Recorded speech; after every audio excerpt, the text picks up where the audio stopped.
I-20 गाडीचा जुना मालक मोहम्मद सलमानला पोलिसांनी ताब्यात घेतलं। गुरुग्राम पोलिसांनी मोहम्मद सलमानला ताब्यात घेत चौकशी केली।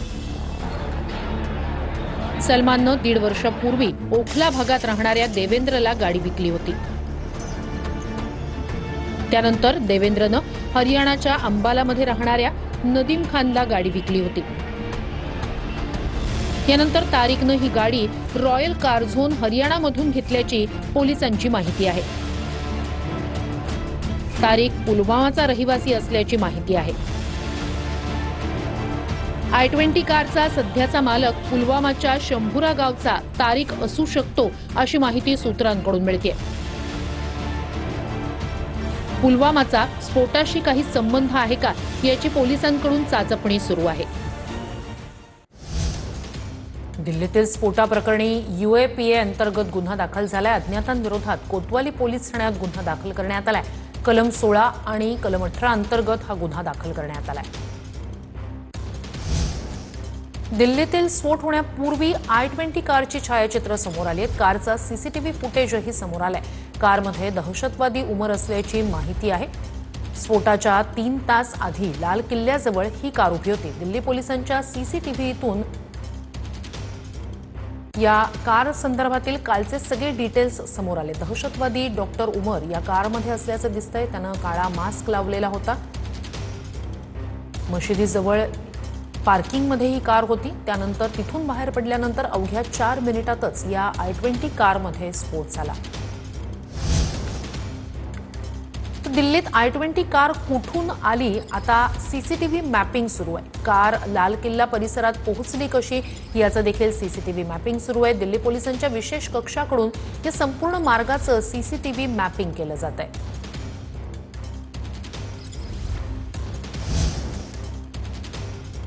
भरतपूर ते लाल किल्ल्याच्या सुवर्ण मशिदीच्या पार्किंग पर्यंत पोलिसांनी अनेक CCTV तपासलेत अशी माहिती सूत्रांकडून मिळते। 200 पोलीस कर्मचाऱ्यांनी अनेक मार्गांवरील CCTV तपासलेत। संशयित म्हणून अंदाजे 13 जणांची चौकशी सुरू असल्याचं सुद्धा सूत्रांकडून कळतंय। डॉक्टर उमर हा I-20 मध्ये असल्याचा संशय आहे। DNA अहवालानंतरच याबाबतची स्पष्टता होणार आहे।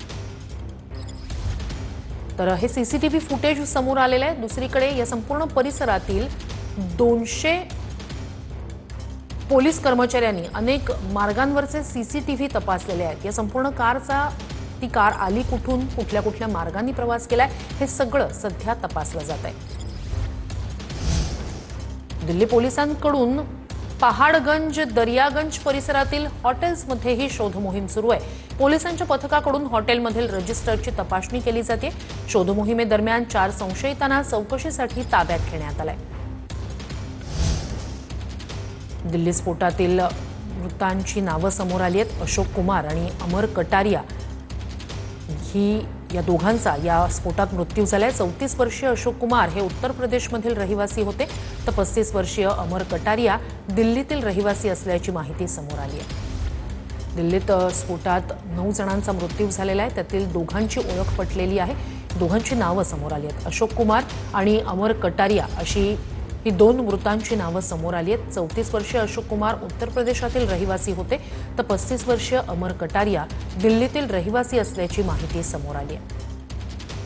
दिल्लीत लाल किल्ल्याजवळ मेट्रो स्थानकाजवळ I-20 हुंडाई कारमध्ये स्फोट झाला।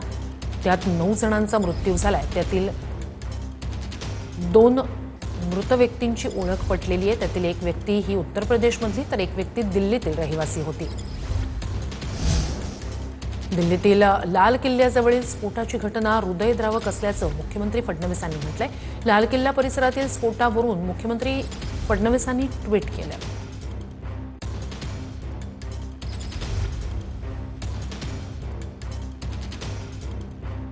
दिल्लीतील लाल किल्ल्याजवळील स्फोटाची घटना हृदयद्रावक आहे।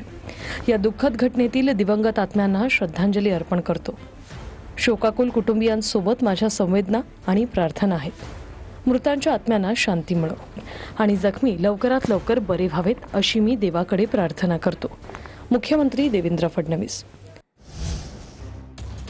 लाल किल्ला इथला भीषण स्फोट सुन्न करणारा आहे। लाल किल्ल्यातील स्फोटानंतर उपमुख्यमंत्री शिंदे यांनी ट्विट केलंय। पंतप्रधान घटनेची चौकशी करून लवकरच सत्य बाहेर आणतील असंही शिंदेंनी म्हटलंय.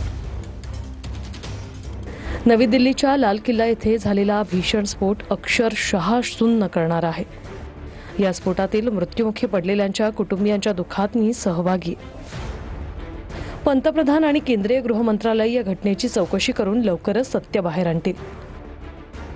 मुंबईसारख्या महानगरात तसंच महाराष्ट्रात देखील पोलिसांना अलर्ट केले. नागरिकांनी घाबरून जाऊ नये आणि अफवांवर विश्वास ठेवू नये. अतिरेक्यांचे मनसुबे सफल होऊ देणार नाही. उपमुख्यमंत्री एकनाथ शिंदे.